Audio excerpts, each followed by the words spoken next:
સ્થાનિક વહીવટી તંત્રને કરવાનું કાર્ય આદિવાસી જાગૃતિ યુવા ટીમ મોટી રેલ પૂર્વે કર્યું છે. જળસેવા એ જે સાચી માનવ સેવા સૂત્ર સાર્થક થઈ રહ્યું છે. આજરોજ મોટી રેલ પૂર્વ ગામમાં હાલ કાળઝાળ ઉનાળો ચાલી રહ્યો છે. ઉનાળાની વચ્ચે પાણીની પણ કટોકટી સર્જાઈ રહી છે. અબોલ પશુઓ અને લોકોને પીવાનું શુદ્ધ પાણી પણ નથી મળતું. ત્યારે ફતેપુરા તાલુકાના મોટી રેલ પૂર્વ ગામમાં છેલ્લા કેટલાક સમયથી પીવાના પાણીની કટોકટી સર્જાઈ રહી છે. કુવાબોરમાં પાણીના પટ નીચા જવાથી ગ્રામ લોકો પાણી માટે એક જગ્યાએથી બીજી જગ્યાએ ભટકી રહ્યા છે. પાણી માટે સ્થાનિક વહીવટીતંત્ર સરપંચને પણ જાણ કરવામાં આવી, પરંતુ પીવાના શુદ્ધ પાણીનો કોઈ ઉકેલ ન આવ્યો.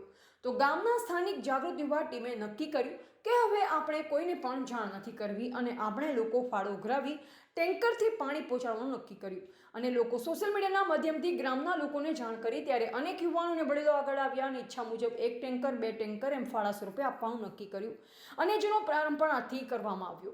તો શું ખરેખર પાણીની કટોકટી વચ્ચે સરપંચ કે તંત્ર કોઈ પણ જવાબદારી નથી બનતી કે ગામના નાગરિકોને શુદ્ધ પીવાનું પાણી પૂરું પાડવું?